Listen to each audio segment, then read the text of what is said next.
Welcome. I'm Erik Fleming, host of A Moment with Erik Fleming, the podcast of our time. I want to personally thank you for listening to the podcast. If you like what you're hearing, then I need you to do a few things. First, I need subscribers. I'm on Patreon at patreon.com/A Moment with Erik Fleming. Your subscription allows an independent podcaster like me the freedom to speak truth to power and to expand and improve the show. Second, leave a 5-star review for the podcast on the streaming service you listen to it. That will help the podcast tremendously. Third, go to the website, momenterik.com. There you can subscribe to the podcast, leave reviews and comments, listen to past episodes, and even learn a little bit about your host. Lastly, don't keep this a secret like it's your own personal guilty pleasure. Tell someone else about the podcast. Encourage others to listen to the podcast and share the podcast on your social media platforms because it is time to make this moment a movement. Thanks in advance for supporting the podcast of our time. I hope you enjoyed this episode as well.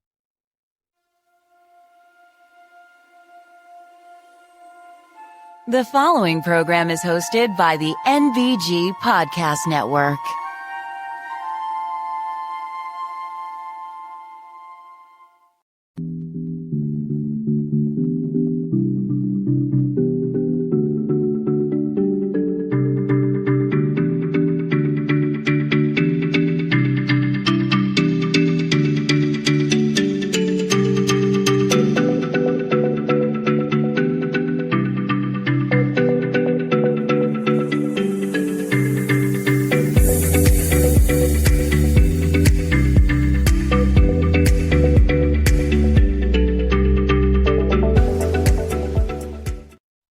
Hello, and welcome to another Moment with Erik Fleming. I am your host, Erik Fleming.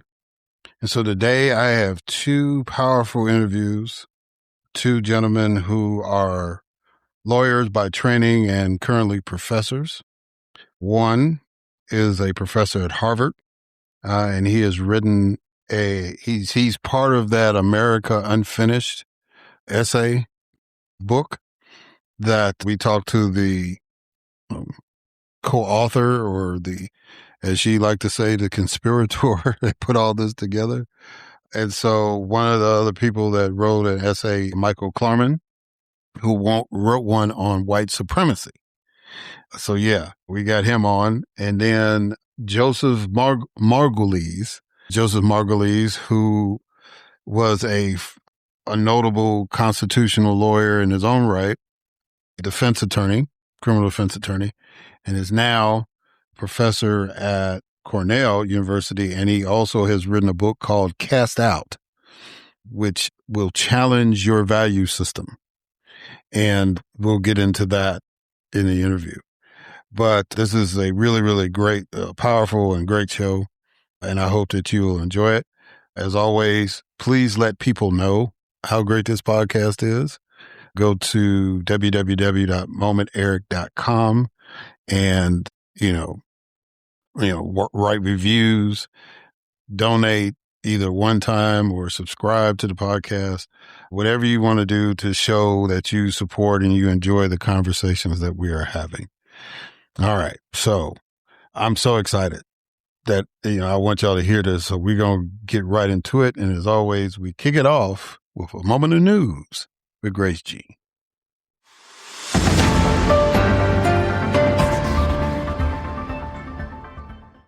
Thanks, Erik. Luigi Mangione pleaded guilty in federal court to fatally shooting United Healthcare CEO Brian Thompson, averting a federal trial. Todd Blanche was narrowly confirmed as Attorney General after a contentious Senate battle regarding his independence and role in President Trump's legal and financial agreements. U.S. Immigrations and Customs Enforcement will fully deploy body-worn cameras to all field personnel by the end of August. The Justice Department indicted the former CFO of the Southern Poverty Law Center on federal fraud and money laundering charges. The U.S. Senate passed a short-term funding measure to avert a government shutdown, which must now be reconciled with the House and signed by the President. President Trump signed an executive order to reduce the childhood vaccination schedule, advancing a controversial initiative led by the Health Secretary Robert F. Kennedy Jr. A federal judge blocked the implementation of President Trump's executive order aimed at tightening mail-in voting rules ahead of the November elections. Economist and friend of the podcast, Amanda Janoo won the Vermont Democratic primary for governor. Lieutenant Governor Peggy Flanagan defeated Congresswoman Angie Craig in Minnesota's Democratic primary for the U.S. Senate. U.S. Senator Amy Klobuchar won the Minnesota Democratic primary for governor. Milwaukee County Executive David Crowley won a contentious Wisconsin Democratic primary for governor. Rhett Marcus won the Alabama Republican primary for the 2nd District U.S. House seat and will face the incumbent Shamari Figures in November. Darlene Graham and Ralph Norman will face each other in the South Carolina Republican runoff for the U.S. Senate. And former President Joe Biden's prostate cancer has painfully spread beyond his bones, according to his son, Hunter Biden. I am Grace G., and this has been A Moment of News.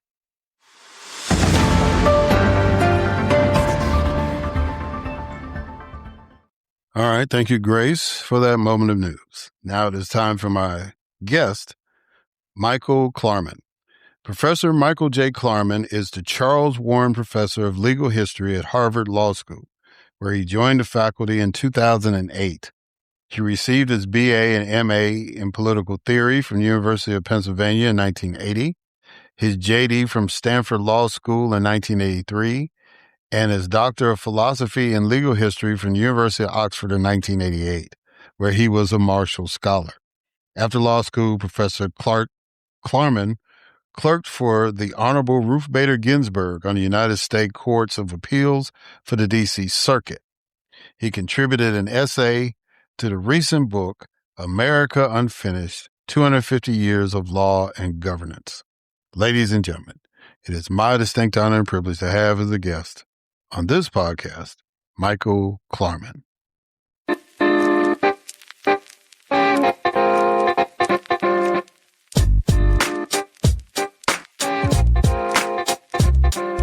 All right. Michael Klarman, how you doing? I'm good. Thank you very much for having me. Well, I'm really, really honored to have you. It's like I was able to interview Miss Nadapov last episode, who got all of you all together to write your essays in America Unfinished. And I don't think I'm going to get all 62 of you, but I'll get a few. So I'm glad that I was able to get you. And I know that you're a man of high esteem. You were chosen by the last law class, I believe, to give the last lecture, which I think is an honor that the students pick those professors, the last professors they want to hear before they graduate. Right. And they get to pick you. So I understand you were one of the 4. So I know that was a great honor for you. So what I want to do is I normally start off the interviews with a couple of icebreakers. So the first icebreaker is a quote that I want you to respond to. And the quote is, you need to do something. You don't need to do everything. I think the country is experiencing an existential threat to democracy. We've never seen anything like this in our history except for during the Civil War. And I think the key to overcoming efforts at autocratic rule is for everybody to pitch in and do their part. No autocrat is physically more powerful than a majority of the citizenry, but everybody has to understand the threat and everybody has to be willing to do something. So whether it's giving money or doing the sort of protests that those noble people in Minneapolis did back in January, or I think there's a group that is trying to pressure one of the big banks into stopping loaning money to the private organization that runs many of these DHS holding pens. A bunch of, ordinary people got together and they managed to convince a giant bank to stop doing this. So everybody needs to do their part. If it's being out on a bridge brigade, or if it's, contributing money to a group that's trying to protect immigrants who are having their lives ruined for no reason, everybody has to do something. Yeah. I noticed you had said that you're not necessarily the guy that's going to be out in the protest, but you're going to do your part and you encourage everybody else to do their part, whatever that is. So that's pretty cool. All right, so now the next one is called 20 questions. So I need you to give me a number between 1 and 20. 13. 13. All right. Do you think there is such a thing as unbiased news or media, and why? Everybody has a perspective. I don't think there's any way to avoid having a perspective. I think there's still a difference between lies and truth. So, the earth rotates around the sun, the earth is round. Barack Obama was born in the United States. The 2020 election was not stolen from Donald Trump. There are facts, but, once you start getting into what we should do about complicated questions like what exactly our immigration policy should be, exactly how much should we be participating in the rest of the world, how isolationist, how interventionist. Everybody has a perspective. So, and the political right says that the mainstream media is biased and it has a left-leaning bias. In one sense, that's true. I mean, most of the people who work for the New York Times, most of the people who work for the big network news companies, at least until recently, they're very well educated people. More likely than not, they've been to college. More likely than not, they're less religious than the average American. And that with those characteristics go certain views about the world. So those people are much more likely to support gay marriage than maybe the average American. And if they write a story about people who write a story about white Christian nationalists, they're likely to be pretty critical of them. So yes, I mean, everybody has a perspective, but we shouldn't go from that premise to the idea that all perspectives are equally legitimate, because Fox News is just propaganda and the Trump White House just lies to you, whereas the New York Times never lies to you. If they make a mistake, they admit it. So, complicated answer. Everybody has a perspective. Yes, there is no neutral position, but there is still fact versus lies, and we're subjected today more than I think we've ever been in really in our history, because I don't think we've ever had anything quite like Fox News, which has the reach that it does, yet feels very little obligation to tell the truth. Yeah. All right. So I don't know if you ever played T-ball in your life, but I'm a tee a question up for you. This is probably going to be easy. Why is history of American law important? Well, I think history is generally important because I think it's hard to understand why things are the way they are today unless you've understood how they became to be that way. So if I'm trying to understand why, 75 or 80 million people voted for Donald Trump, I need to understand how so many members of the white working class got so alienated that they were willing to support an openly autocratic buffoon. I mean, why would people do that? And the answer is, some combination of racism, Christian nationalism, and especially kind of the extreme neoliberalism of the last 50 years, which has made the working class much worse off objectively than their parents and grandparents were. And, even though African Americans and Latino Americans are objectively still worse off, when they're unhappy with the status quo, they turn politically leftwards, whereas the white working class has turned dramatically politically rightwards toward a kind of neo-fascism. So just to understand how we got to the current state of affairs, I think you need to understand history. If African Americans today have shorter life expectancies, are much more likely to be unemployed, higher death rates for Black women who are pregnant, higher death rates for Black infants, how do we get there, right? Why is that when other groups that have been discriminated against have prospered, right? Jews used to be treated like dogs, and yet Jews have done pretty well. Italian and Irish Americans used to be treated like dogs. Why is it that they have not suffered in the same way? And the only way to understand that is to understand the history of Jim Crow and how pervasive it was, how ruthless it was, and how recently we got away with it. We got rid of it formally, although in lots of its ramifications, we're still seeing the consequences. I'm writing a book on race and sports, so I often think about these things. But think about, when did integration happen? Well, Jackie Robinson in 1947, the NFL in 1946, the NBA in 1950. But that was hardly the end of racism. You really didn't have any significant number of black quarterbacks till the 1980s because of the stereotype that blacks couldn't run a team and weren't intelligent enough. The NFL didn't have a black head coach until 1989. Major League Baseball until 1975. So we're talking 30 or 40 years before you got that. And, even today, the NFL is like 60, 70% African American. There's something like 3 black head coaches. How can that possibly be? So there are lots of ways you can look around American society and still see the consequences of that racism or the consequences of current stereotype thinking that flowed out of that history of slavery and Jim Crow.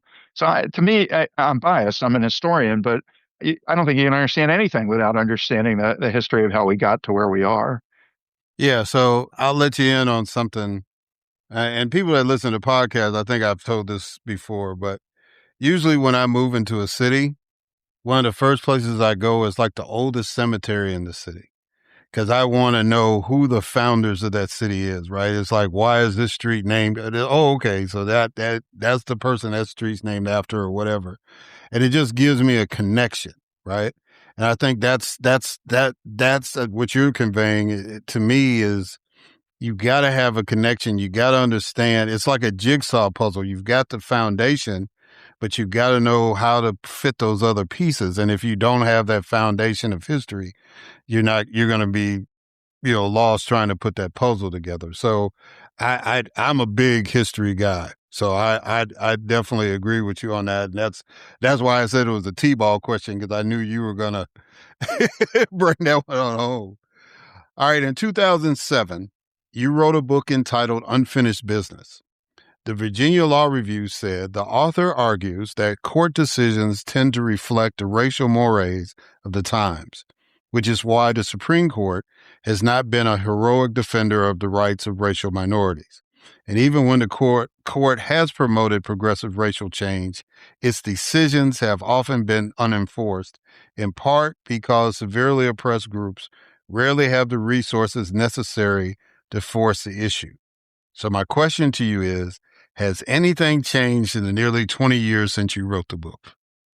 Well, things have gotten dramatically worse in a way that I don't think I could have predicted. So you can see the roots of the Republican Party's demise dating back to the 1990s with Newt Gingrich. You can see the way Mitch McConnell behaved, stealing a Supreme Court seat from Barack Obama in 2016. But the idea that the United States would twice elect somebody like Donald Trump president, or even that we would see kind of the openly white supremacist behavior of this administration, I think was kind of unpredictable. I mean, you could imagine the Supreme Court clamping down on race-based affirmative action. There have been conservatives who wanted to do that for a long time, but now they've gutted the Voting Rights Act. We're going to lose a dozen, maybe more African-American congressional representatives in southern states. I'm a little amazed that the Supreme Court would do that. I certainly would not have thought that in 2007. The administration's policy on refugees is we only allow whites from South Africa and nobody else from anywhere in the world. The president refers to African nations and Haiti as shithole countries. The president refers to Haitian Americans as garbage. President, runs social media accounts that portray the Obamas as monkeys. I guess maybe I was naive because, after all, I am white. I have not experienced what it's like to be in the United States as a black person, and maybe black people are less surprised. But I'd never thought we could have this kind of regression. The defense secretary trying to prevent African Americans from being promoted in the military, renaming Confederate Army bases after Confederate soldiers. The president saying slavery wasn't that bad. I didn't see this coming. And I guess I don't think, I deal with young people, and I don't think more than a tiny percentage of my students are openly white supremacist in the same way the administration is. I think some of them, have bought a certain narrative that makes them think race-based affirmative action is hard to justify. but I don't think that they're racist in the same way that Donald Trump or Stephen Miller are racist. I think they've grown up in a society that is just very different from the society that I grew up in or you grew up in. And I don't think that kind of acceptance of racial diversity is going to go away. What we've done is we put a very small minority in charge, and they see it as in their interest to appeal to this base, which wants a whiter, more Christian nation. And I don't really see that being the wave of the future. If nothing else, if we have free and fair elections, they're going to get annihilated in November. I really believe that. But, we're going to need a new Voting Rights Act, and we're going to need to get rid of this Supreme Court and get a court that's willing to allow, they're going after medical schools, trying to prevent them from diversifying the medical community. We're going to go back to a world where you only have a handful of black doctors. I just don't see that being the future of the country. Yeah. So was that what was going through your mind when you decided to write your essay in America Unfinished? They came to us, I guess early this year and said, "Do you want to write something?" And I was giving a lecture at Fordham in late February, and the lecture was called "How Did We Get Here?"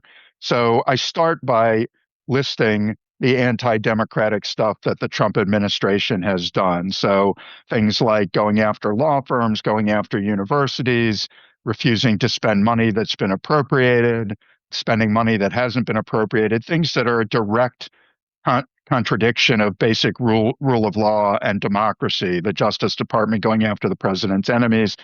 And then I tried to explain it. So I had a top 10 list. I listed 10 ways in which the administration is a threat to democracy and the rule of law.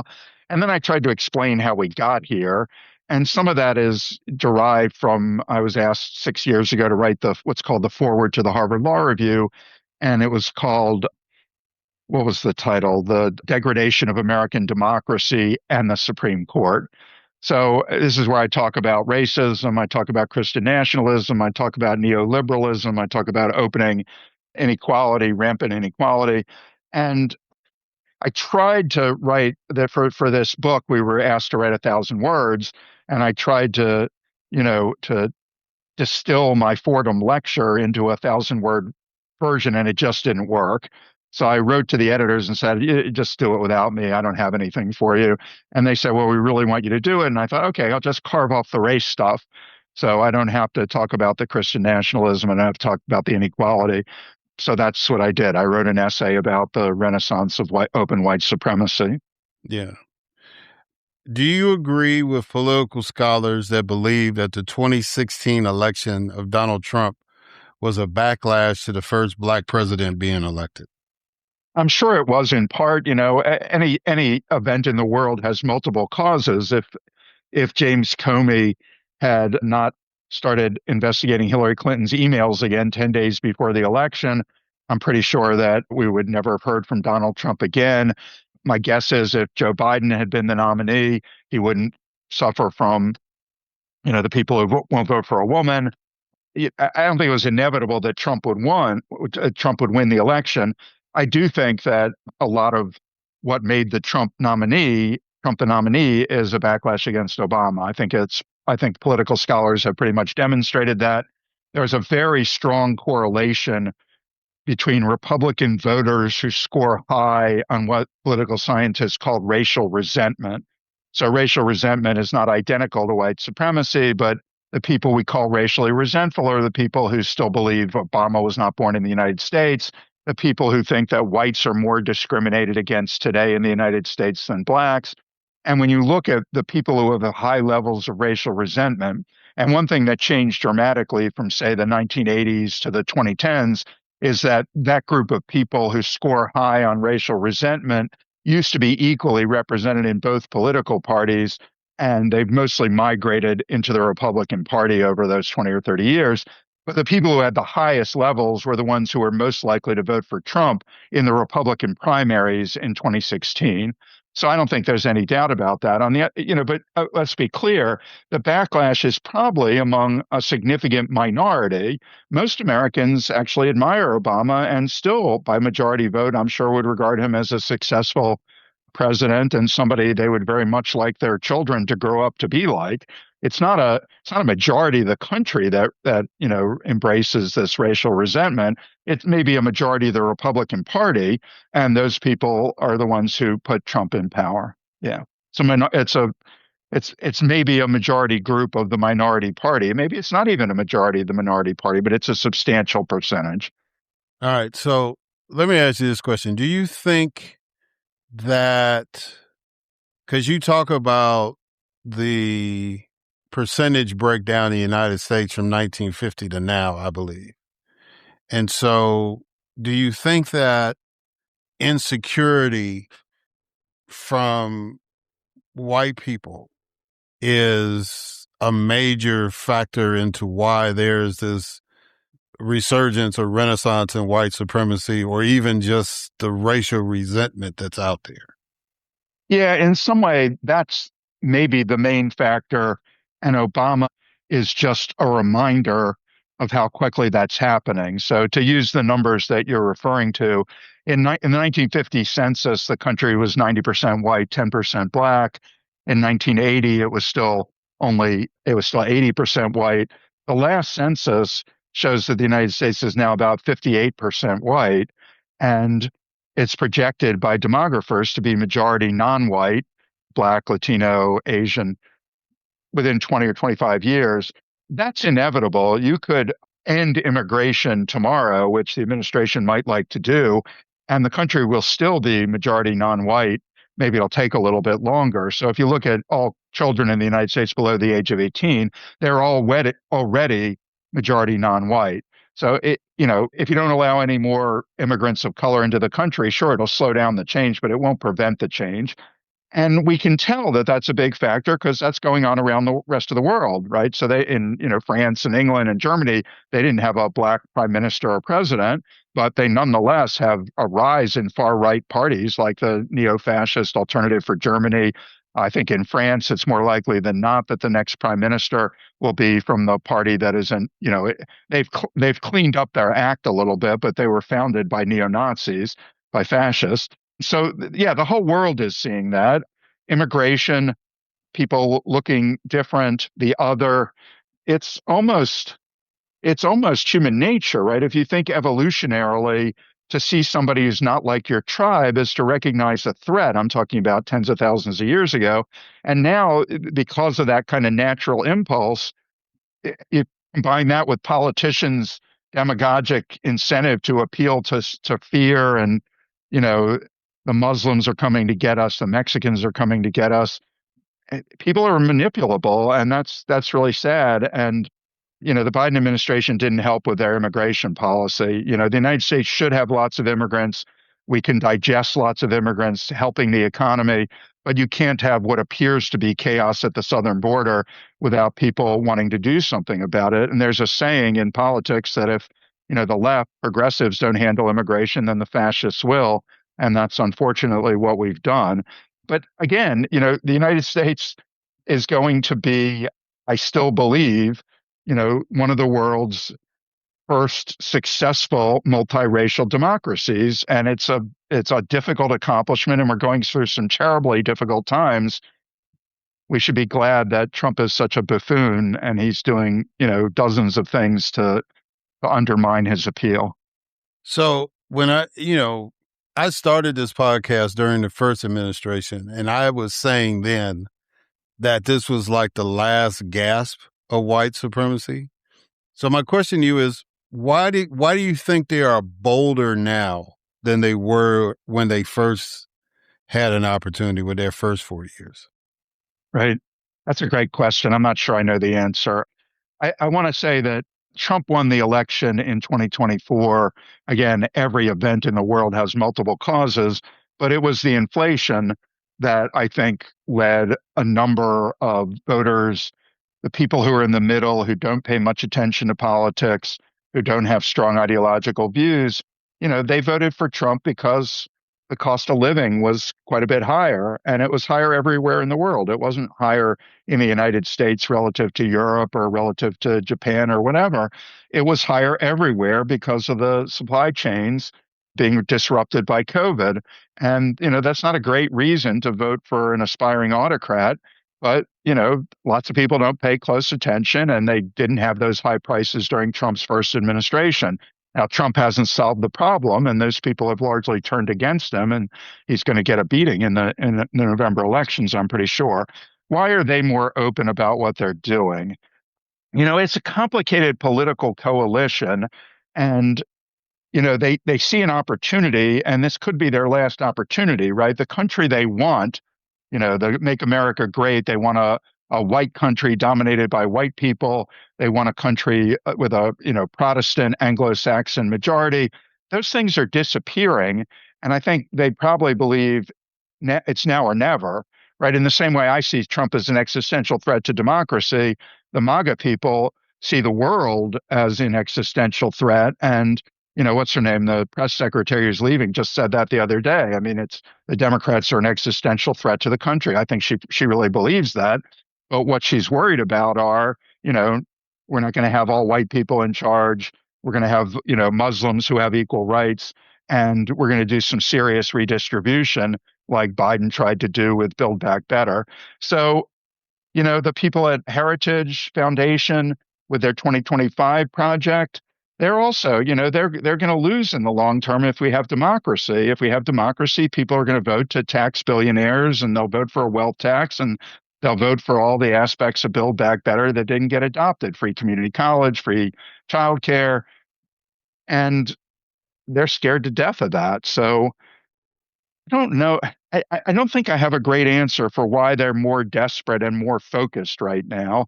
The Trump administration did have a lot more constraints. So, a lot of the people Trump appointed, people like John Kelly, people like his first chief of staff, Republican senators like Jeff Flake, right? The Republican Party hadn't completely lost its mind, but now they've chased out anyone who is a constraint on Trump.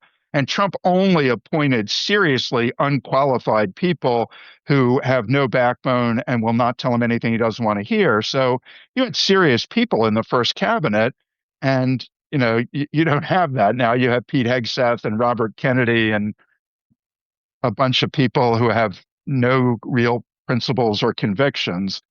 But I don't know that I've given a great answer. I think they're desperate. Yeah. All right. So I'm going to ask you a personal question. Sure. You are a white man, highly educated, highly successful, affiliated with Harvard University. White privilege is at your disposal. Why hasn't the rot of white supremacy affected you?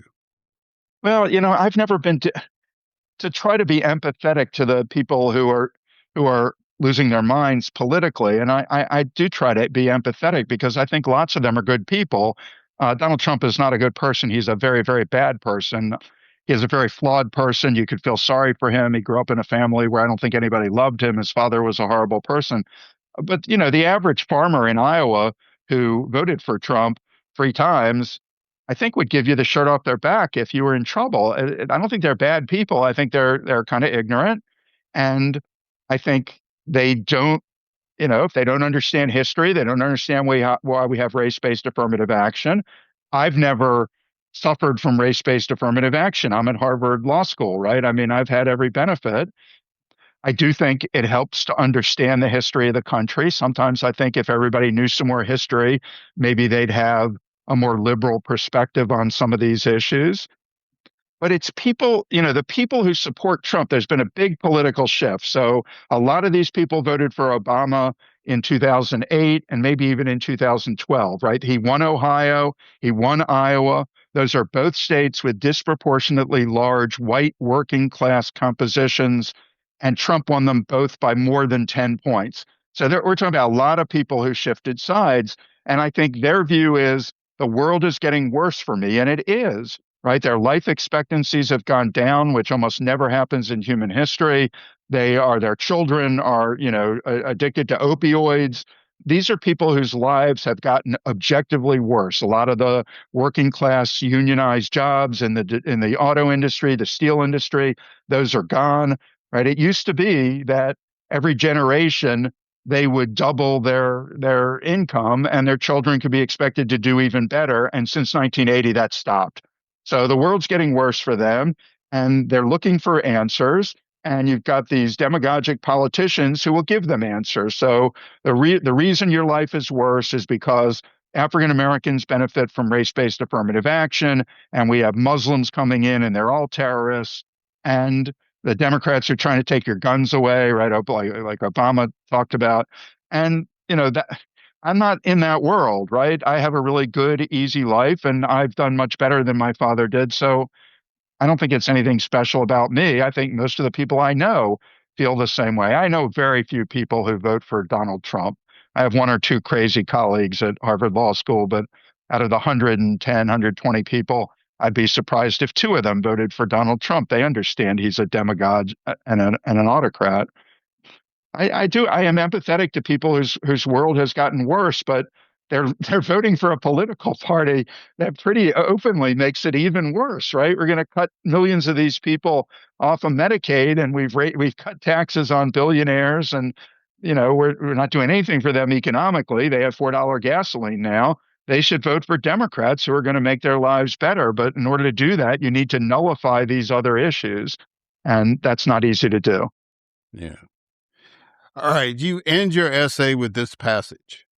The present necessarily shapes how we think about the past, and the future will determine whether the Trump administration's present efforts to distort our nation's rich racial history prove successful.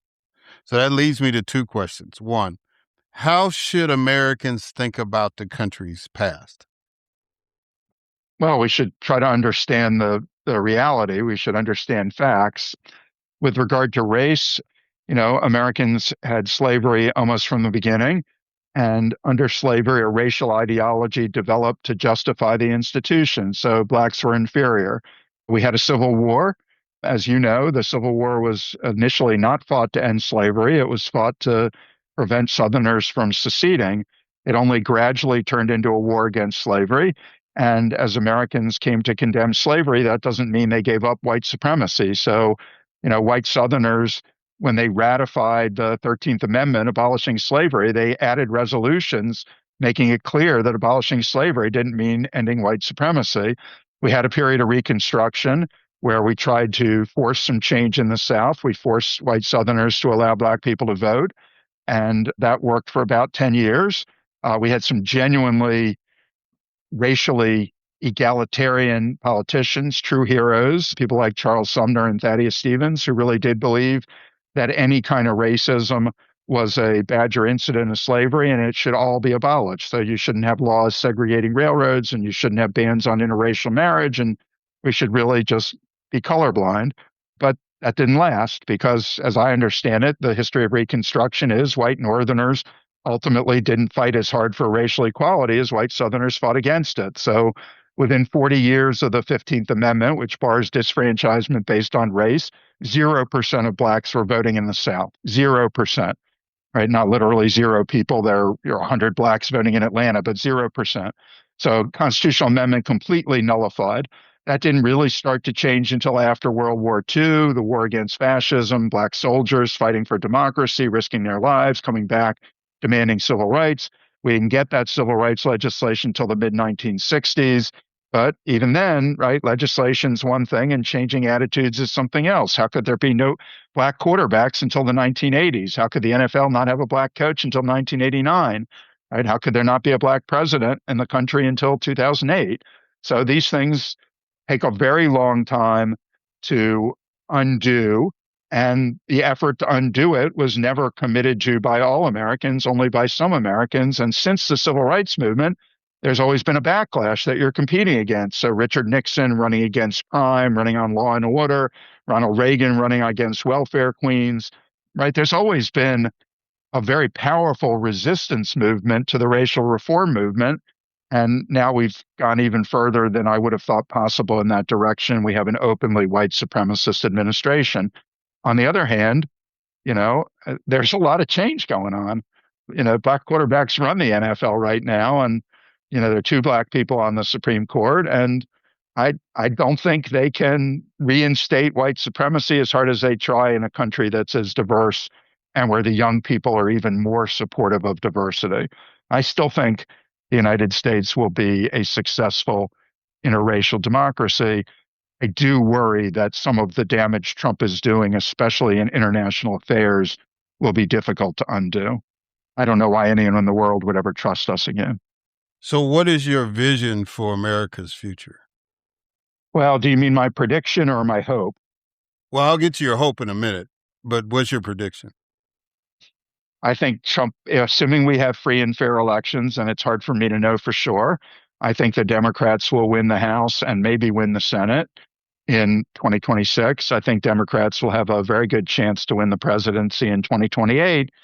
My concern is that I don't think enough Democrats necessarily understand how bad the situation is and are willing to fight back in aggressive ways. So I think at a minimum, with a Democratic trifecta, you need to break the filibuster. Otherwise, you'll never get voting rights legislation. You need to make the District of Columbia a state. You need to allow Puerto Rico to have a referendum and become a state, because the malapportionment in the Senate is so heavily in the direction of Republicans. And you can't do anything about that. You're never going to get a constitutional amendment to change that. According to the Constitution, you can't even change it by amendment.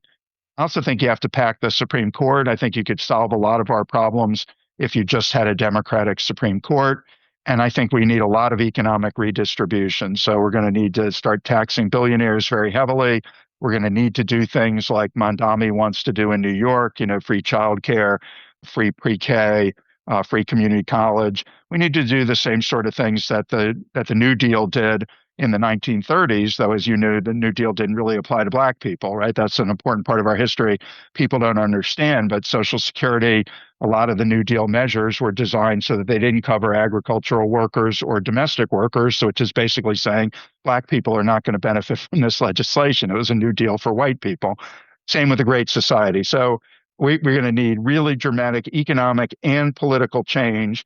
And if we did that, I actually think, that can be reinforcing, right? Once the government does stuff that benefits people, they like it and they'll vote for the party that wants to keep that, right? Like Obamacare, like Medicare, like Social Security. Those were things that were very popular, and Republicans tried to take them away, but they were never successful at taking them away. But I think it has to happen very quickly, because you never know what's going to be around the next bend in the corner. It could be another pandemic. It could be mass unemployment from the AI bubble bursting. And once that happens, there's going to be a big backlash. And you may not, Obama had 2 years that he could effectively do anything, the first 2 years of his presidency. And even then, if it weren't for Nancy Pelosi being the best Speaker of the House in history, they wouldn't have gotten the Affordable Care Act passed, because people got cold feet really quickly. And the right, engineered this fake, what's it called, the tax protesters, the Tea Party people. Thank you. Which also is more rooted in race than most people tell you. I mean, they treat it as being a tax protest, but actually, if you go to these rallies, they have people dressed as witch doctors pretending to be Obama, and there's very high correlation between racial resentment and support for the Tea Party. It's not simply about anti-tax policy. It's also about racial resentment towards Obama. And of course, who orchestrated that? I mean, Trump was the number one birther, right? Yeah.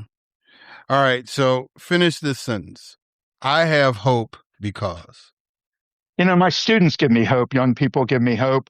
I am a pessimist, and I don't mean by nature. I think the United States has done a truly terrible thing in electing this administration, and I think it is going to be very, very difficult to undo.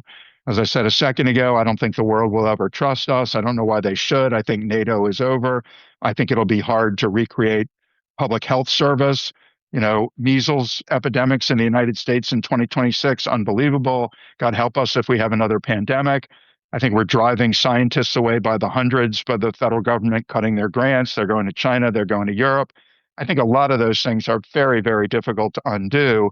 To the extent I'm optimistic, it's because I think, the people who are supporting Trump are the 70-year-old white guys who watch Fox News, and they're not going to be in charge. They're not going to be around that much longer. It's going to be younger people, and the younger people are much more supportive of racial diversity. The younger people are much more left-leaning in their economic views, because they're going to college and they're not getting jobs. They're going to demand that something be done about that. they're turning on Trump. So, in my kids' friend groups, my kids are in their late 20s, early 30s. My daughter, I have adopted kids and biological child, so I have both white and black kids. My white biological daughter, I think, doesn't know anybody in her friend group who isn't a pretty lefty Democrat. It's There were some white men who voted for Trump. Trump won white men, but those young white men are deserting him because they wanted jobs, right? They don't want a war in Iran, and they don't want gasoline at $4 a gallon. So I, I do think that the younger generation has internalized a different set of values, and that's often true, right? I mean, it's often the case with racial change, with change with regard to attitudes toward gender roles, with change in regard to attitudes toward same-sex relationships, that it's not that the older generation changes its mind, it's that you get a generational displacement. I think that's actually a view that some scientists have about changing paradigms in science. It's not that the older scientists are persuaded by something that the younger scientists came up. It's just the older scientists leave and the younger scientists replace them. So, I think that's the story about race in the United States. It's not that Brown created this change. It's that kind of World War II, the ideological rejection of fascism, the role of black soldiers, the Great Migration, the greater education of African Americans. Those things were having an effect on young people. And I wrote a book about gay marriage. You can see it happening with gay marriage. Basically, every year from 2000, 1% to 2% of the population increasingly supported it. And that enables you to go in one generation from 30% of the country supporting it to 70% of the country supporting it. By the time of Brown, 50% of Americans agreed with the Brown decision, which would not have been true before World War II. And by 1970, it was hard to find a lot of Americans who said Brown was wrong. I think a lot of that is generational change. And I like the values of the younger generation better than the values of my generation. Yeah. All right. So, Michael Klarman, how can people reach out to you other than, enrolling in Harvard? How can they pick their brain of yours and pick up any of your writings, your books, all that stuff? I am religious about responding to emails. I would just ask to keep them short because I get a lot of emails. I'm always happy to, I love suggesting stuff to read, whether it's my own stuff or other stuff. But if somebody emails me and I have a question about something you said or something that's going on, I'll respond. Just as I said, it's hard when you get 10-paragraph emails. It's good to keep it short and sweet. What's your address? M as in Michael Klarman, Klarman @law.harvard.edu, or you can just go to Harvard Law School and look up faculty and just remember my last name is Klarman and you'll get it there. Yeah. Well, Michael Klarman, I really enjoyed this interview. I am glad that we were able to have this conversation. You were one of the people I really wanted to talk to, especially reading your essay.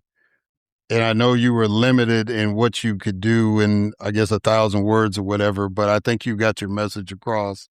And I look forward to your book. So one of the rules I have is that once you've been on the show, you have an open invitation to come back. So when you finish that book on sports, I definitely want you to come back on. I love sports as much as I love politics, if not more. So yeah, I would love to have you come back on and we'll talk about the book as well. Well, thank you. That's very kind. I would enjoy that. All right, guys. We're going to catch y'all on the other side.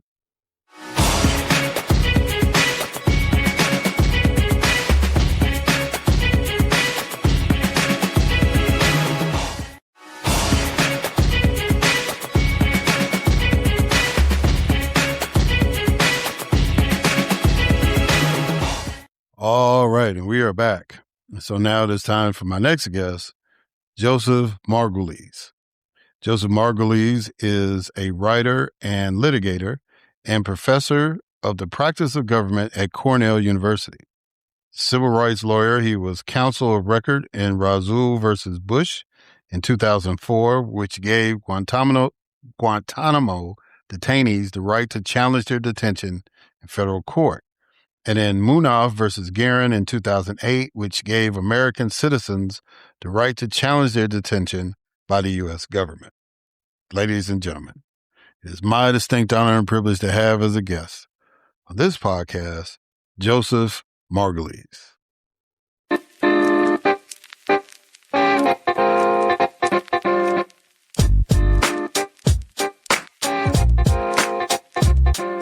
All right, Joseph Margulies. How you doing, sir? You doing good? I'm doing very well, sir. And you? I'm doing lovely. I'm on a roll, man. I had some Harvard professors on last week. Now I got a guy that beat George Bush in the Supreme Court. I'm rolling. All right. Cornell professor at that. So Okay. yeah, I'm seriously. I'm really, really honored to have you on to talk about your new book. And hold on. I'm gonna get this right. I'm gonna read the whole title. The book is called "Cast Out: A Call for a Forgiving Society in an Age of Incarceration." So we're going to talk about what happens, your thoughts on that book, and some other things that might be related to it. Great. But before we do that, I do a couple of icebreakers to kind of get the conversation started. So the first icebreaker is a quote that I want you to respond to. And the quote is, "If you feel pain, you are alive. If you feel other people's pain, you are a human being."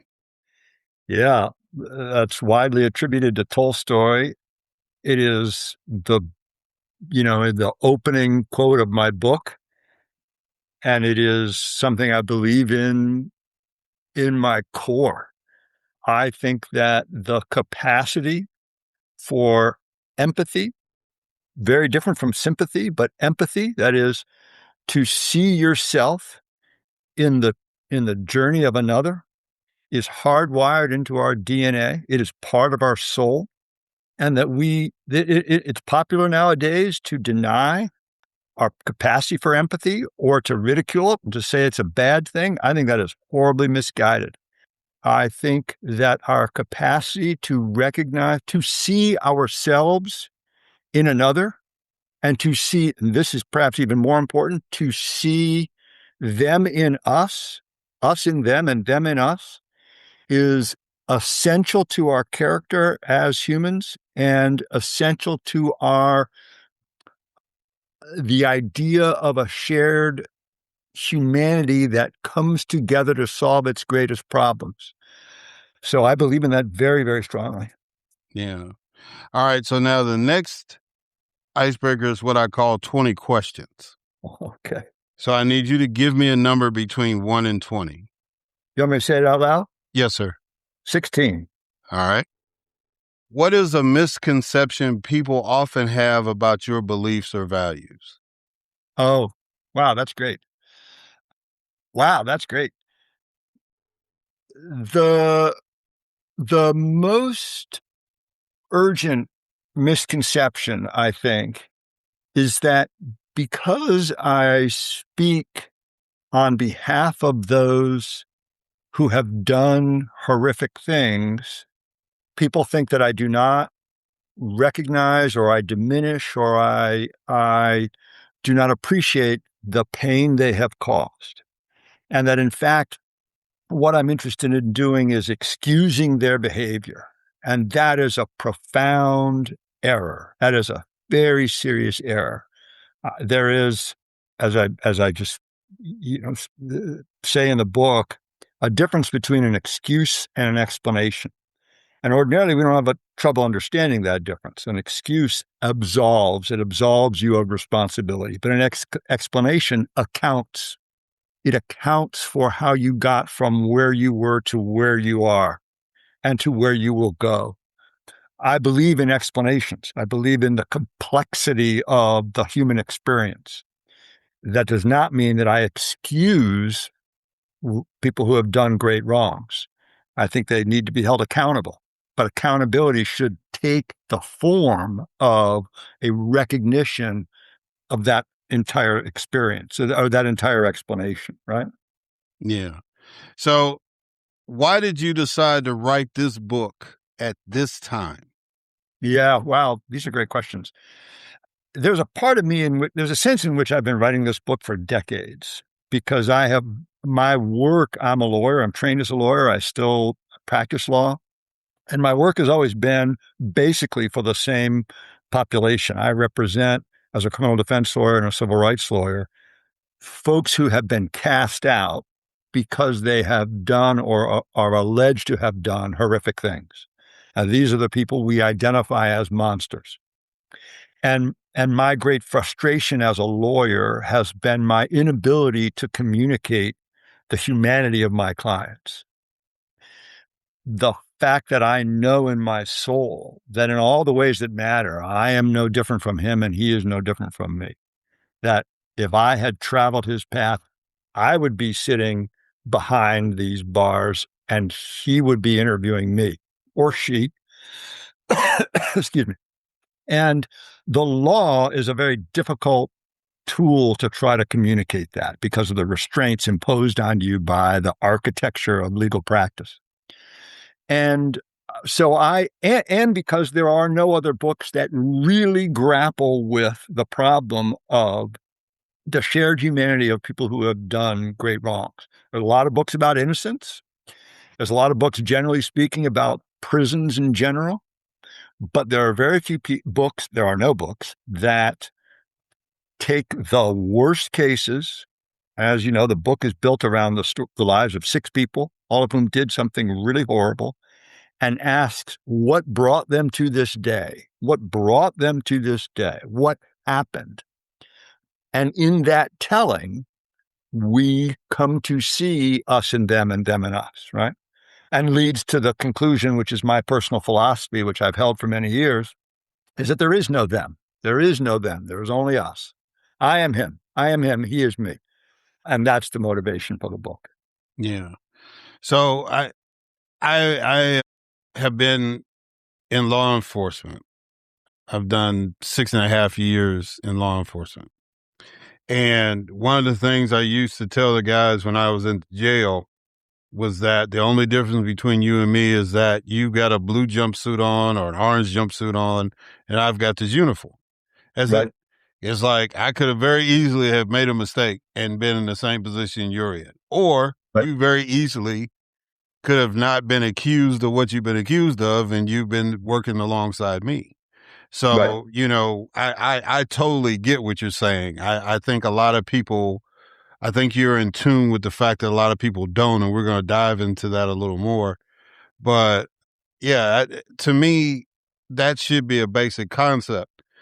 And so I'm going to ask you this question, even though you've kind of answered it in the previous 2 other questions, but I love the way that you phrased it. So explain who the whatabouts are. Yeah.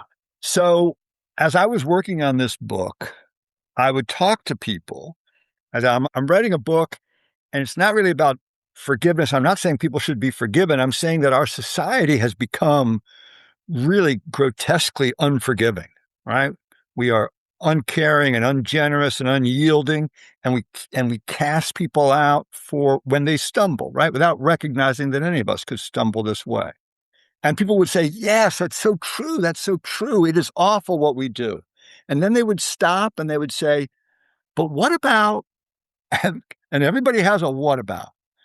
Everybody has that person or that category of people that they think, now that person is not one of us.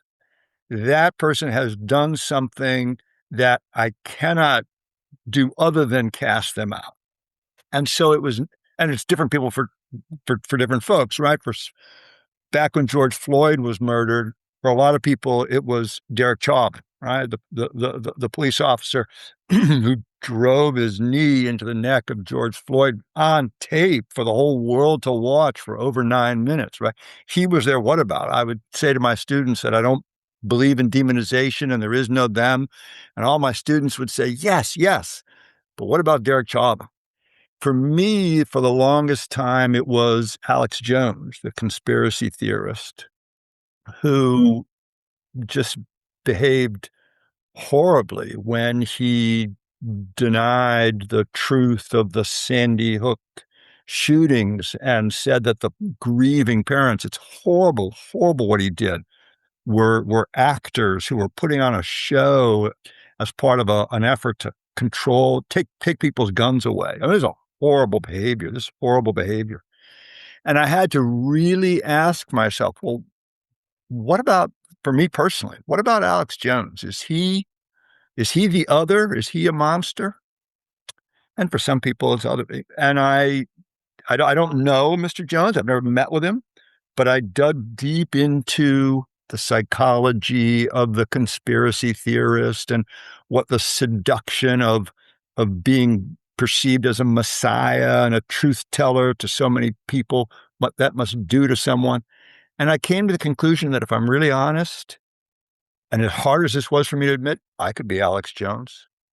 I do not view Alex Jones as the other, which is not to say I excuse what he did. What he did was wrong, and he needs to be held accountable.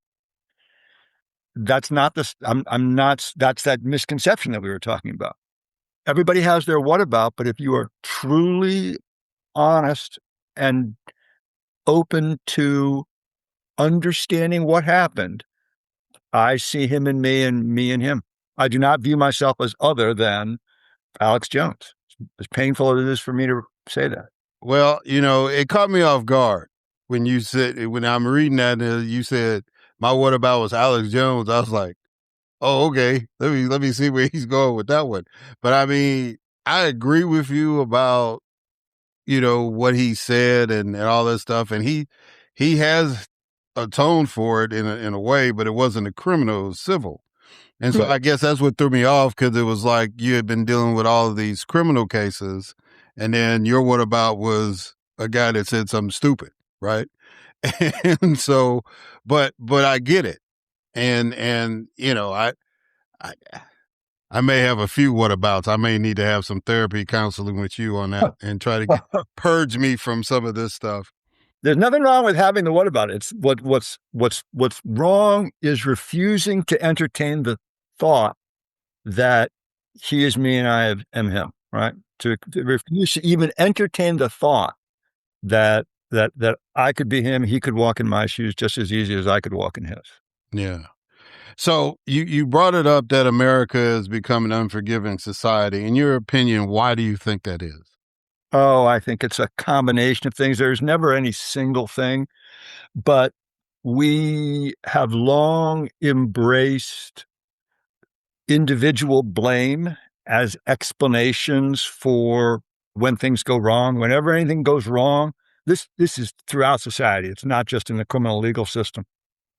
We look for someone to blame as though it were one person's fault. And ideally, it's someone that we can cast out. That is, we can single them out and hold them up for a particular kind of ostracism and calumny. And in the criminal legal system, we can literally, not just figuratively and metaphorically, but literally cast them out, as though that will purge ourselves of this demon, this monster. I mean, that's how we deal with. We don't look. We're not comfortable looking at systemic or root causes. That's just not our style. What we do is look for bad actors. That's really behind the enormous growth of the carceral state in the way that it has just exploded, and we've become the incarceration capital of the world. And it has intensified that impulse to look at, single bad actors has intensified in this moment of hyperpolarization. So we are living in a time when, instead of asking ourselves whether a person who believes something very different than I believe could be acting in good faith, could be just like me, if I were walking in his shoes, I would see the world as they do. Instead, we attach moral judgment. They're bad people because they, e.g., vote for Donald Trump, or they're a member of MAGA, or they're a democratic socialist, whatever the enemy of the day is, the nemesis of the day. This kind of reflexive, hypercritical, hyper-judgmental approach is increasingly hardwired in the way we see the world.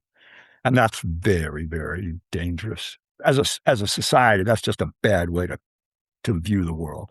Yeah, and that explains the title of the book, Cast Out. And I remember getting into a debate with a friend of mine, and he was, we were talking about the carceral system, and I was explaining to him, I said, there's really three types, but we don't use the system that way, right? So there's jail, where it's like that's your temporary holding until you go to court.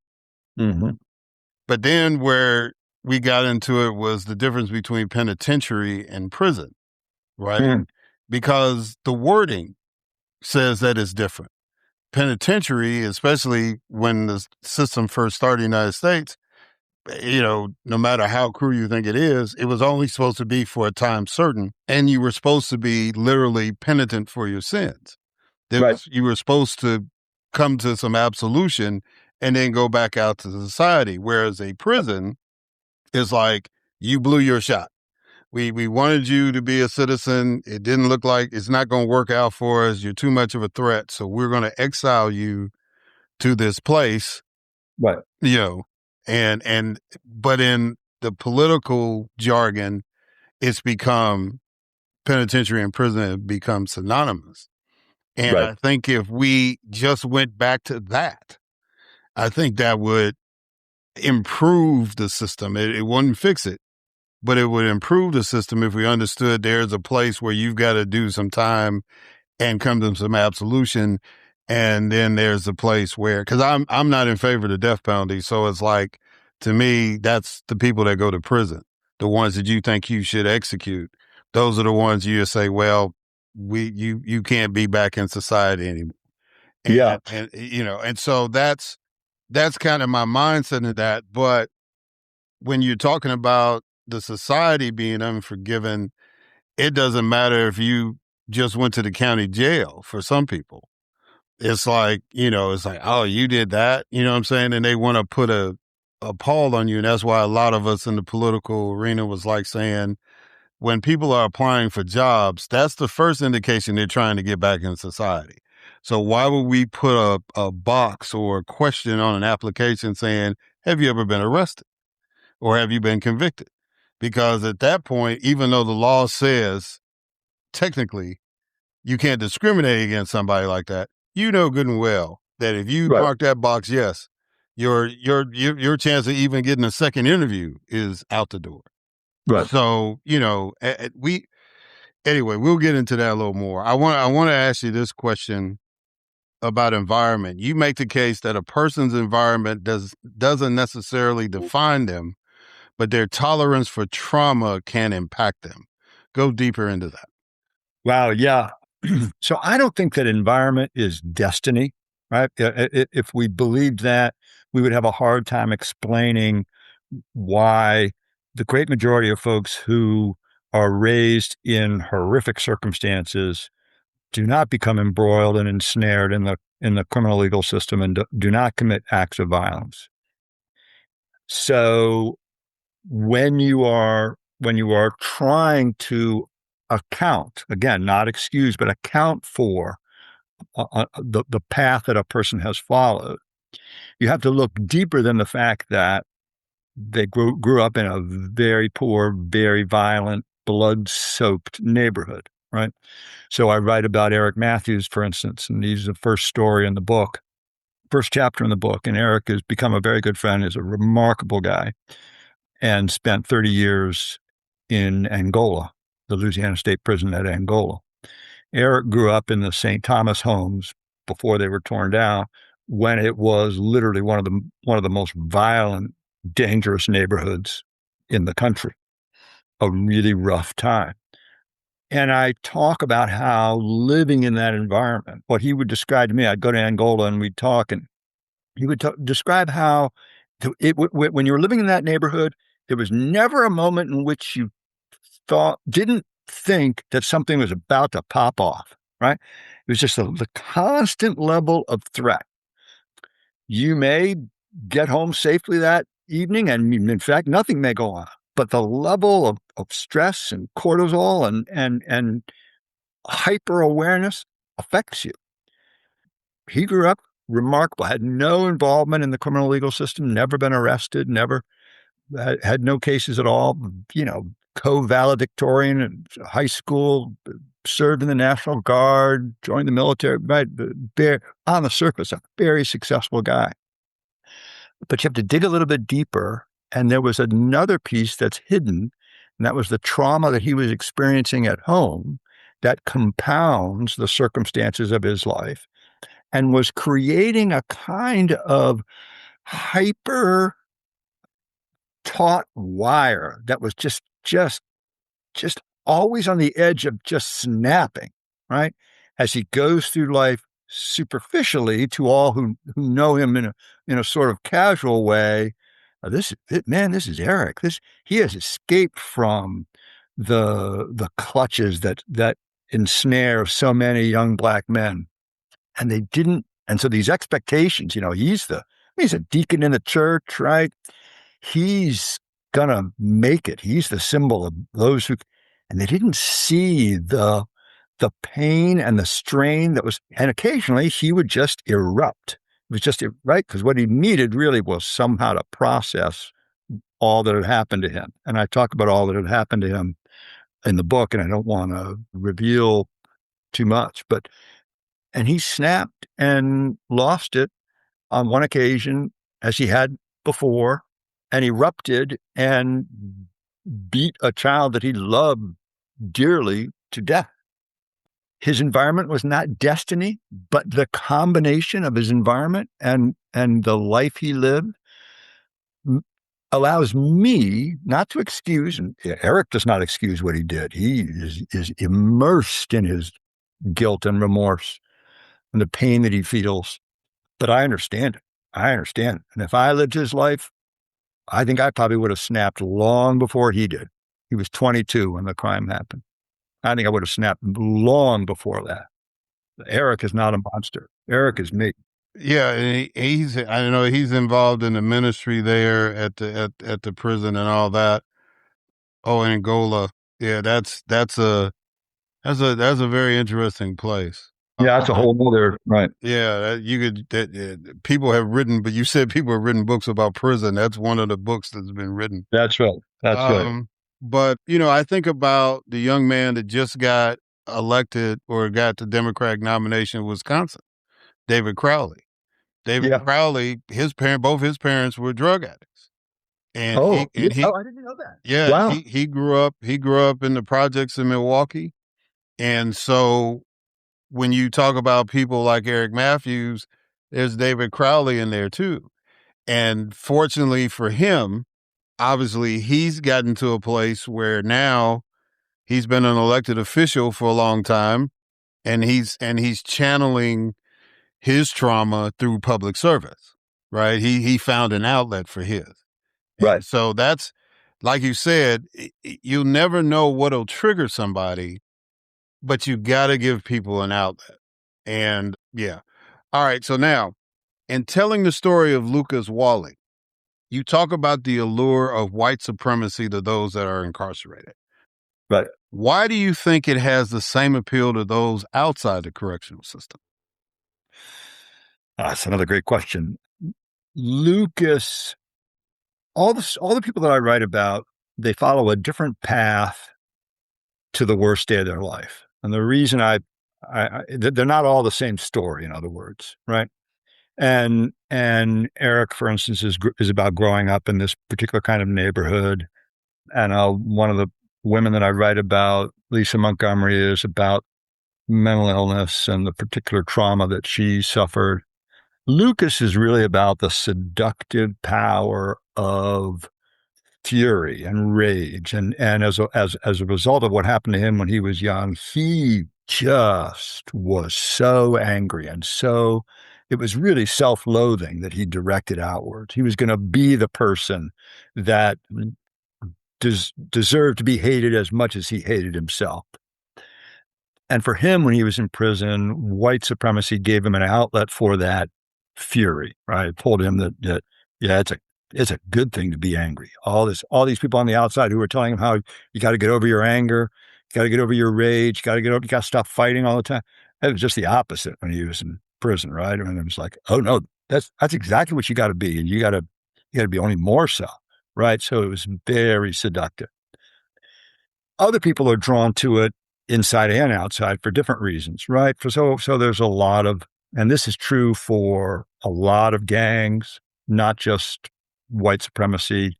or a lot of things that have a gang type structure, a type of surrogate family, a type of surrogate brotherhood, a sense of belonging that folks lack in other circumstances. That's very common.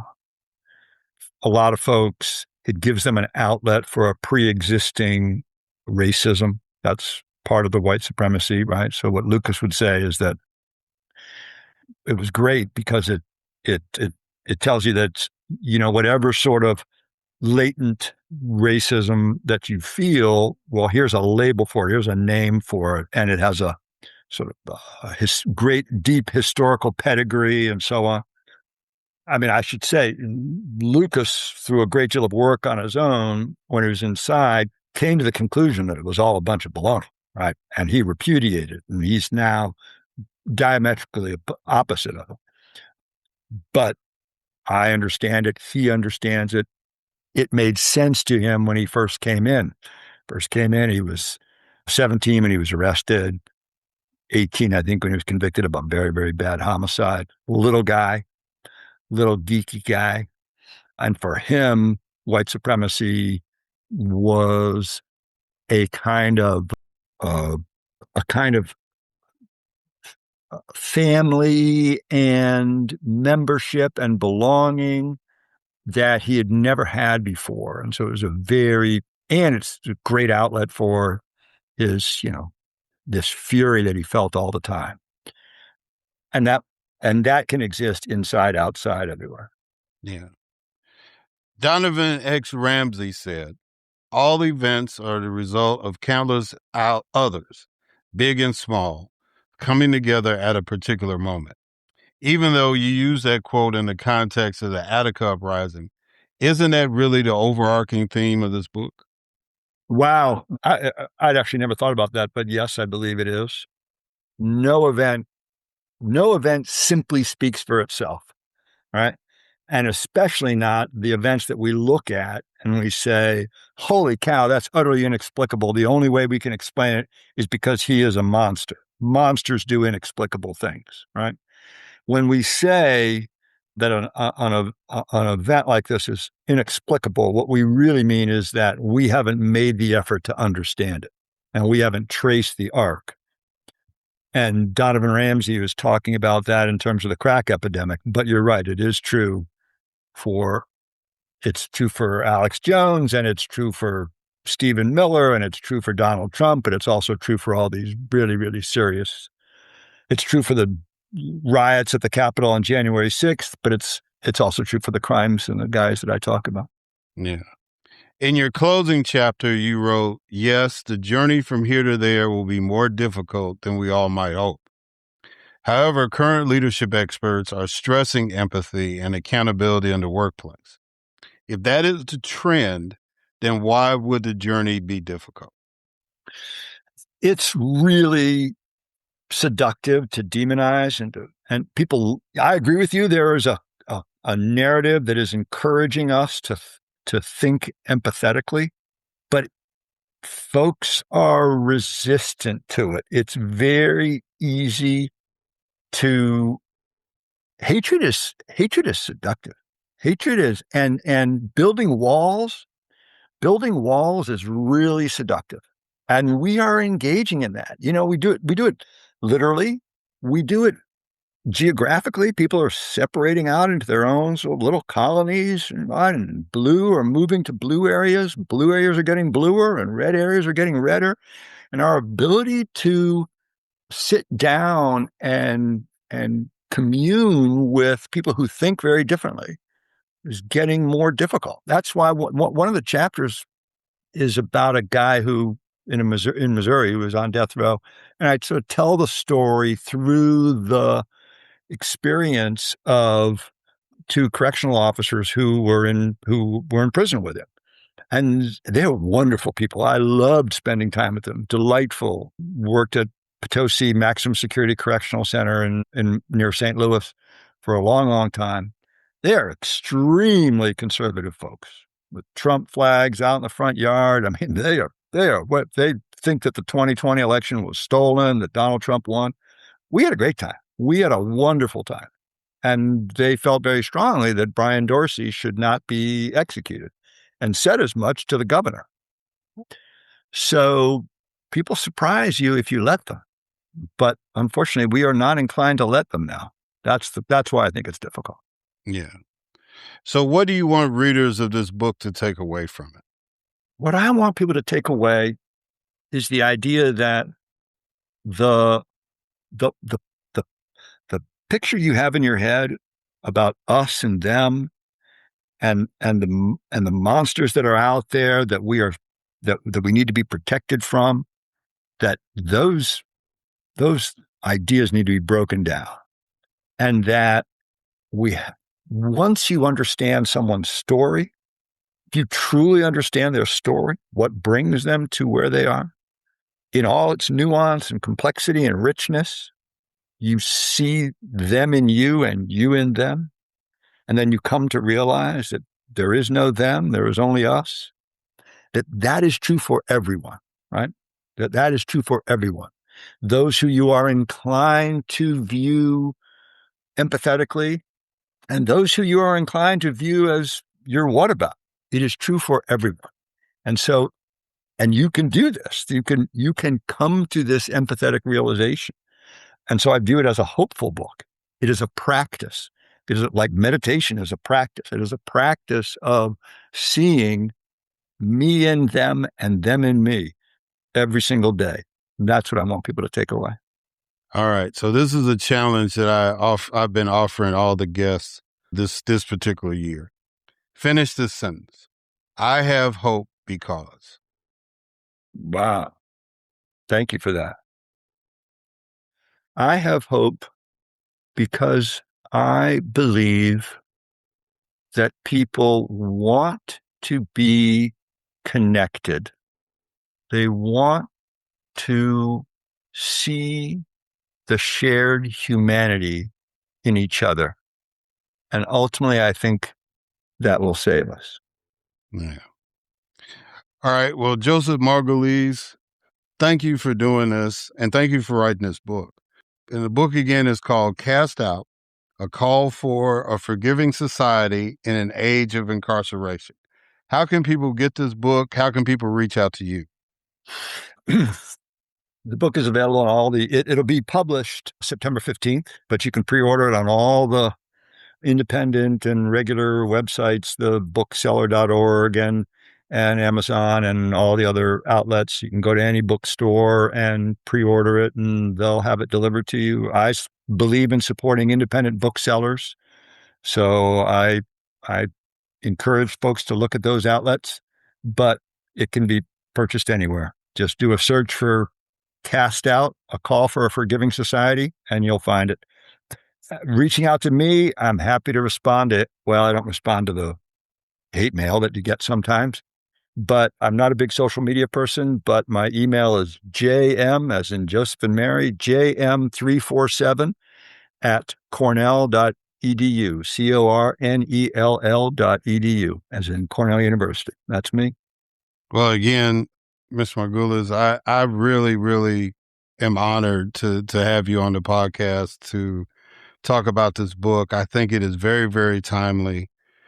And it it just, anything that kind of makes you reflect on yourself, I think is a noble exercise. And like I said, being in the political world, I can really get caught up in those whatabouts, right? And Right. get caught up in judging people.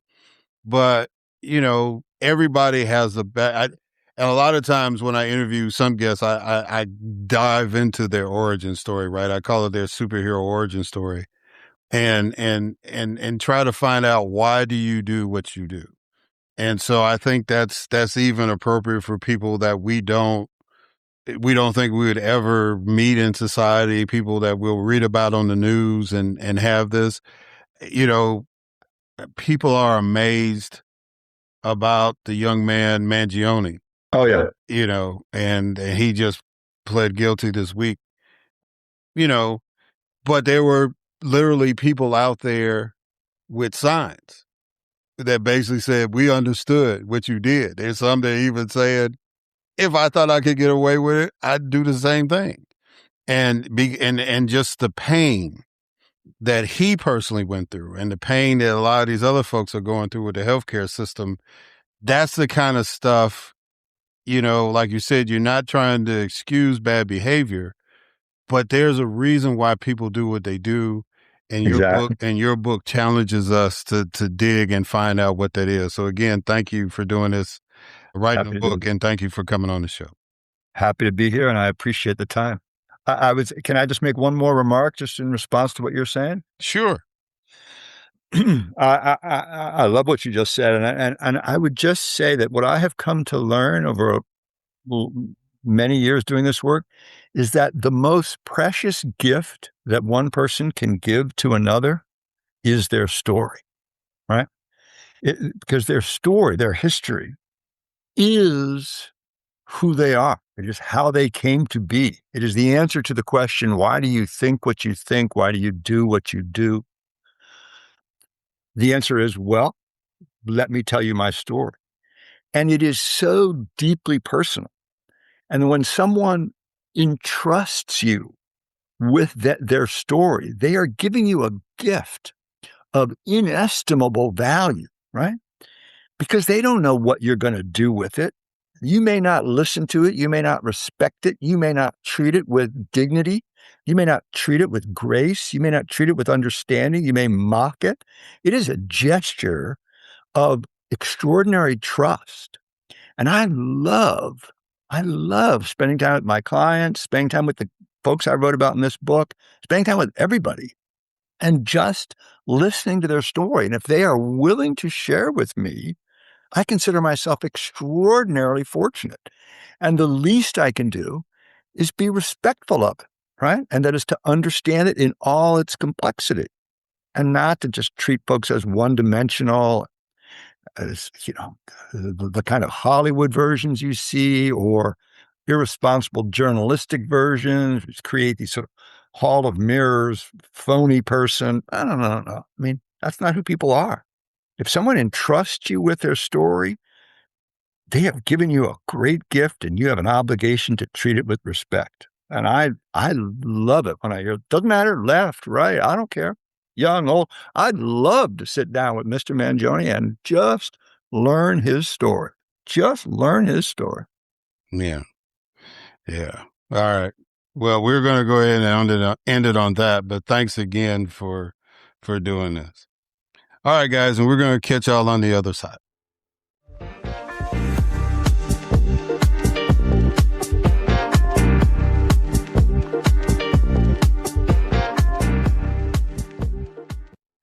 All right, and we are back. And so I want to thank Michael Klarman and Joseph Margulies for coming on the show. Incredible interviews, powerful, powerful interviews. And I hope that you understand that there are people out here who are trying to make America better, whether it's through their writings. Go get America Unfinished. If you haven't already, go get Cast Out by Mr. Margulies. Yeah. Powerful, powerful stuff. And I enjoyed the conversations with both of them. And hopefully, we can get both of them back sometime, in any future endeavors that they get into.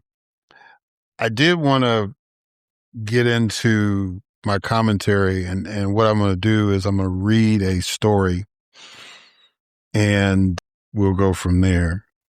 So the story starts, Jason Arday, the former Cambridge University scholar whose remarkable rise to stardom was followed by a rapid fall from grace in recent weeks, has died, his family said. Jason was subjected to a campaign of sustained abuse in the years since he accepted a role at Cambridge, his family wrote in a statement. The campaign of misinformation was too much for Jason, who was a gentleman who always wanted to see the best in everyone. The Metropolitan Police of London said an ambulance was called on Friday afternoon to a South London residence connected to Mr. Arday after a report that a man there had been found unresponsive. The man was pronounced dead at the scene. the police said without confirming his identity in keeping with British police practice. The death was being treated as unexpected, but was not believed to be suspicious, the police said. We are desperately saddened to hear this tragic news, Professor Deborah Prentice, Cambridge Vice Chancellor, said in a statement. Our heartfelt sympathies go to Jason Arday's family and friends at this incredibly difficult time. Mr. Arday was 41, grew up in a working-class quarter of South London, the child of Ghanaian immigrants. Earlier on, he was identified as having learning difficulties. He wrote in his memoir that he could not speak until age 11, could not read until age 18, charting a remarkable trajectory from nonverbal preteen to PhD. Mr. Arday, who had written and lectured on racism in higher education, became Cambridge's youngest Black professor in 2023 when the university hired him for a prestigious post, an established chair of education at the school's Jesus College. Last month, a public firestorm over Mr. Arday's career erupted after a blog post accused him of plagiarism in his dissertation and embellishing his personal story. It was written by a scholar known for work suggesting that Black people were genetically predisposed to be less intelligent than white people. Scrutiny intensified ahead of the publication of Mr. Arday's memoir by Simon & Schuster as journalists found more inconsistencies in his story. He resigned from Cambridge last week. Allegations about Mr. Arday's work circulated within Cambridge for years, but the institution disregarded repeated warnings about possible duplication in Mr. Arday's work, according to the academic integrity site Retraction Watch. The elite university initially defended Mr. Arday, but in a letter sent to faculty, it promised an independent investigation of his hiring and called the case an aberration and troubling. Some faculty had supported Mr. Arday. Others signed an open letter questioning the university's handling of the allegations and criticizing it for crafting a media narrative focusing on his youth, his race, and his transformative potential. Nick Clark, who has known Mr. Arday since childhood, described him in an interview last week as a caring person who would go out of his way to make others feel comfortable in everyday social settings. Mr. Arday was modest when discussing his career with his friends, said Mr. Clark, but those who knew him personally took pride in his accomplishments. He has always been that kind, caring, friendly character, he added. That's Jason. We are in shock to have lost his amazing father, partner, brother, uncle, and son, Mr. Arday's family said in his statement. The intense attention it took a toll on Mr. Arday, he wrote in a blog post upon resigning from Cambridge. The years since my appointment have also been marked by an unrelenting level of public scrutiny and personal attack, he wrote, adding the relentless accusations, speculation, and public commentary have taken a profound toll on me and on those I love. So that came from the New York Times. And as stated, Jason Arday was a rock star in the academic world. He was like 37, 38. He became a professor at Cambridge University in England, and which made him the youngest professor ever there, and definitely was the youngest professor at that point. And, it's not the first tragedy we've seen or we've heard of among Black professors and administrators. We had young ladies who were administrators who died of health reasons, stress from being fired from the job. We've had professors who have been accused of plagiarizing work and all that stuff. But it kind of goes back to the interview I was having with Mr. Margulies. It's like, people make judgments and say things about folks, and they don't really know the whole story. And they don't quite understand the struggles and the journeys that people have. They just have this blatant mindset that somebody like him shouldn't be in that spot. He had to have cheated to get there. And so they were trying to dig up anything. Now, I don't know if he actually did plagiarize something or not. They got the sister at Harvard for changing a word or a paragraph or something. I don't know. It's just, but when it's somebody Black, they coming. Just understand. And those of us that are in my generation that, have lived their lives, worked their careers, all that stuff, raised their kids, we've been through that.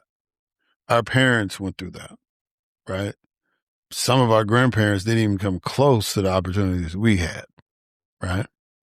And so, what we're trying to do is warn our children and our grandchildren about what to experience and how to navigate. Now, hopefully, with people like Mr. Klarman and Mr. Margulies and others who are reminding us of our past and reminding us of our better humanity and the trends of leadership that's happening, that our children's journey further into adulthood, our grandchildren's journey, and generations to come after that will not have to experience or go through what we've been through, what our parents been through, what our grandparents and so on have been through, right?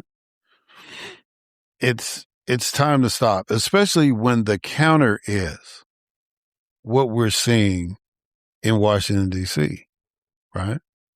So we literally had a young man who's in the middle of a war zone jump off an aircraft carrier because he's been deployed on that one aircraft carrier for 280 plus days.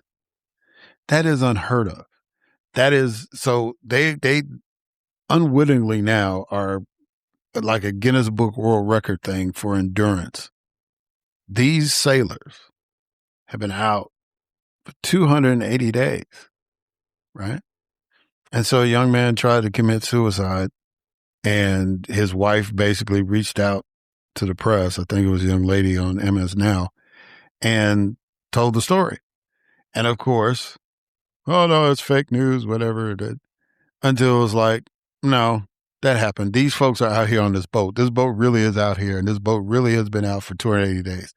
Just to put it in perspective, in a normal deployment like that, they would have made port call at least 6 times.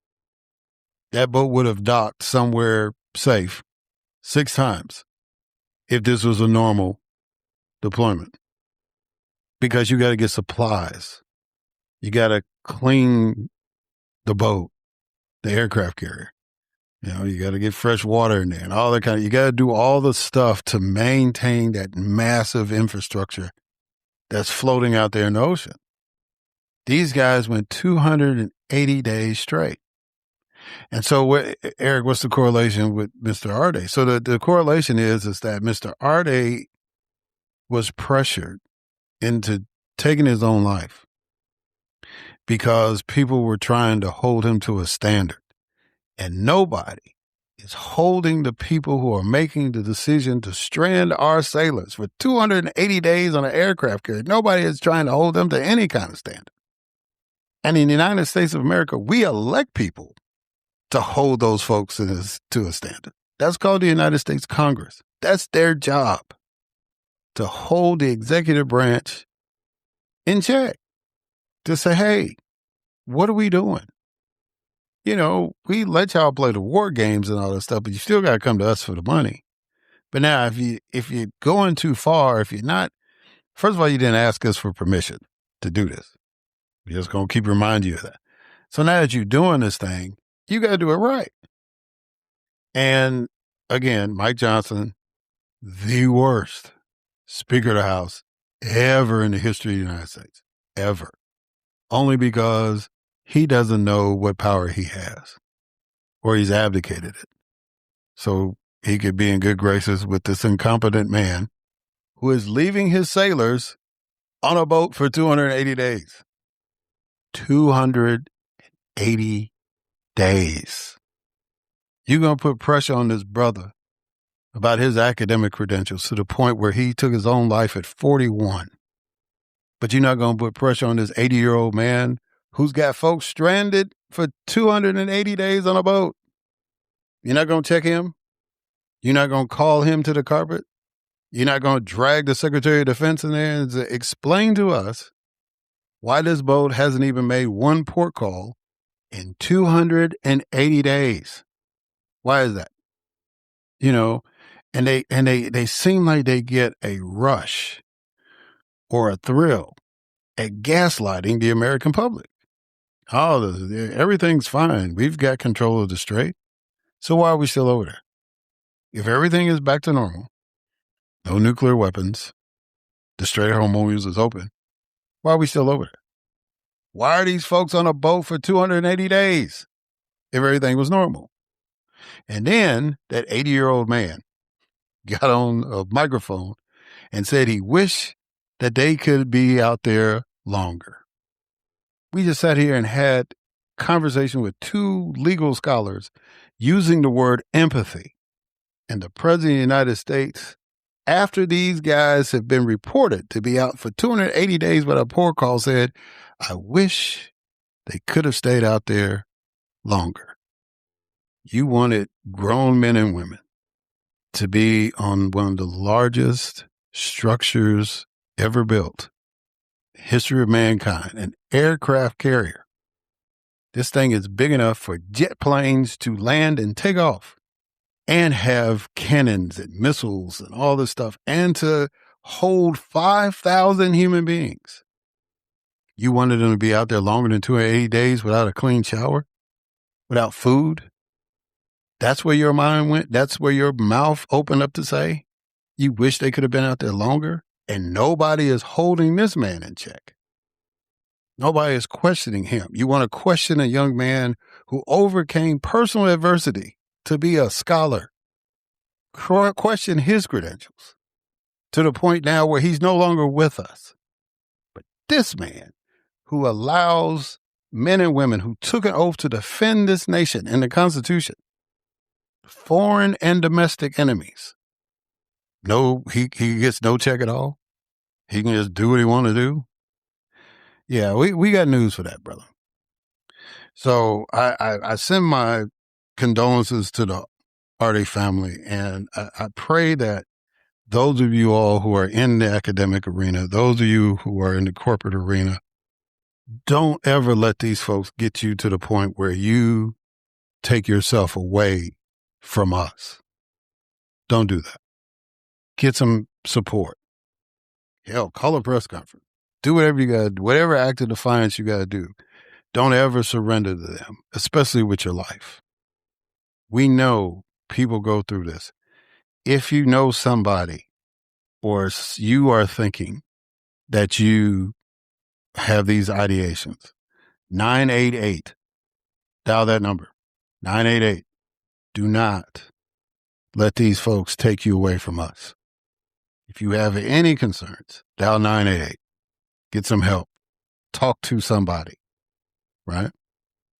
But now for this guy who has been given the title of Commander-in-Chief by virtue of his office, if he has that kind of disregard for the people who serve under him, if he has that disregard for the citizens that he is supposed to represent around the world, if he has that kind of disregard and the people of his same political party will not stand up to him and check him on that, then they all need to go.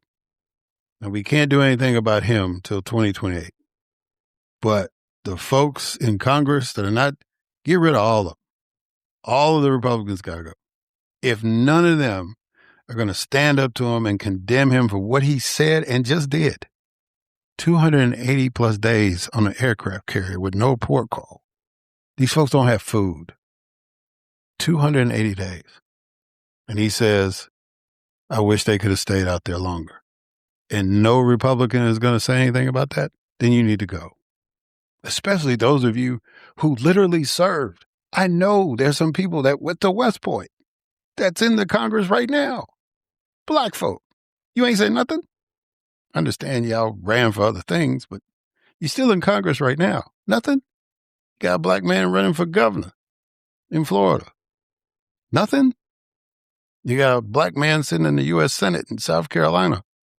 He busy talking about who might be his colleague from Michigan or who might be his colleague from Minnesota, but he ain't got nothing to say to the president. Please don't let it be anybody from South Carolina on that boat. Y'all got to go. If you don't have the moral turpitude and courage to do your job is to check the president, even if he is in the same party. That's your job. People criticize the Democrats for doing it too much. Oh, you're going to hurt the president's chance to get reelected? If he's doing something foul, I got to check him. It might cost me my job if the president's popular. If I'm a member of Congress calling the president, hey, you can't do that, I might not get reelected. But the election is not the end game. Doing the job is the end game. If you do your job, the politics will fall in line. Period. If the people want to go in another direction, regardless, so be it. You offered yourself, they chose to vote for somebody else. Keep it moving. It's not the end of your life. It's really not. I can bear witness to that. I can bear witness to depression and pain. I can bear witness to all that. But when I was elected, it didn't matter who the governor was, how close I was to that individual, how much I'd respected and liked them. If you were doing something that was going to hurt my folks, you were going to hear from me. If you were doing something that was going to hurt black folks, you were going to hear from me and a few others. That's how that works. It doesn't matter about Democrat or Republican. It matters that all of us, once we take the oath, we have responsibilities. And if you can't check the president because he's a member of the same party you are, then you don't need to be in the job. You need to put on an outfit with an elephant on it and some pom-poms and just stand in front of the White House and shake your pom-poms. We don't need cheerleaders. We need leaders. And if you are not fit to do that job, if you are not courageous enough to stand up to the president of the United States and say, sir, you're wrong. Sir, you can't do that. Sir, that's illegal. Then you've got to go. And if that means 435 Democrats for the next 2 years, so be it. You've earned that right for not being man and woman enough to stand up to the president when he needs to be checked. He needed to be checked at 12:05 on January the 20th, 2025. He needed to be checked then. And you won't do it. But you want to say the Democrats are this and the Democrats are that and they're evil people and they want to transform our children and they want to make us all communists and all that stuff. But you ain't done nothing that you said you were going to do. Gas is going up. Price of eggs going up. We're at war. Y'all told the folks we weren't doing none of that. Everything's going to be better with us.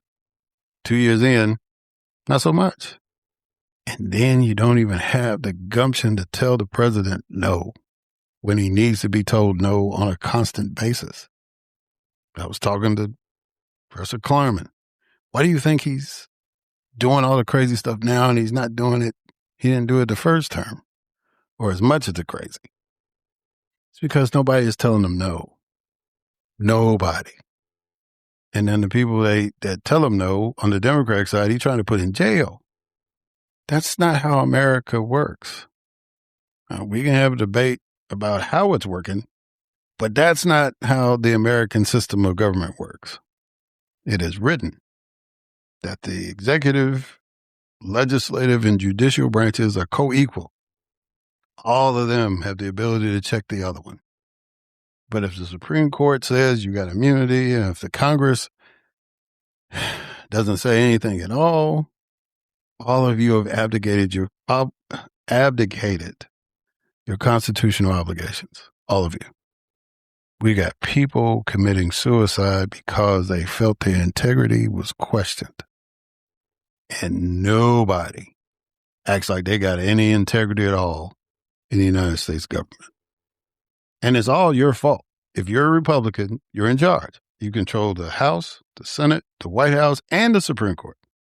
So all this is on you. Every last thing, whatever good thing happens, but definitely every bad thing that happens. And you have no empathy, you have no integrity, you have no accountability. If this was a world where we're looking at resumes and looking at actions, there'd be 435 Democrats in the House and 36 new Democrats in the Senate. That's the only way that's really going to happen. Because if you bring anybody else in out of this group, like Ken Paxton, really? People saying he still got a chance?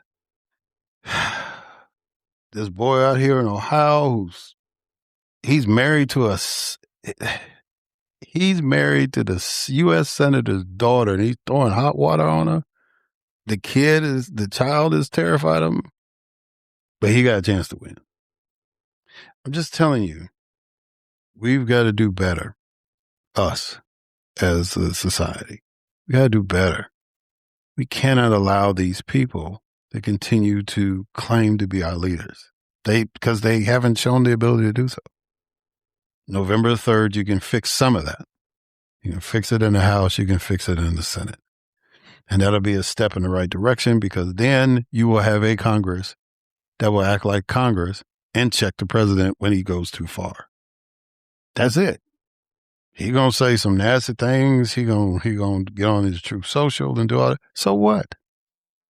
We literally had to explain to governors, we're not your friends. Once we all get sworn in, we're not loyal to you. All right, I'm going to make these guys. No, you ain't going to make us do nothing. We can negotiate. We can compromise, reason out something, but you ain't going to make us do nothing, because that's not in the job description. But you can't tell by these folks that's in Congress now, not the Republicans. They didn't get that memo. All they wanted was something to put on Instagram, I guess, in their life. I served in Congress. Again, condolences to the Arde family. May y'all have peace and comfort in this hour. And to my fellow citizens, vote these people out November 3rd. Get them out. Send a message that you want your country back. Get them out. Let's start doing the right thing. Not the popular thing, not the convenient thing, the right thing. Let's truly rebuild this nation in the way that we want it. And that starts November 3rd, 2026. That's all I got. Thank y'all for listening. Till next time.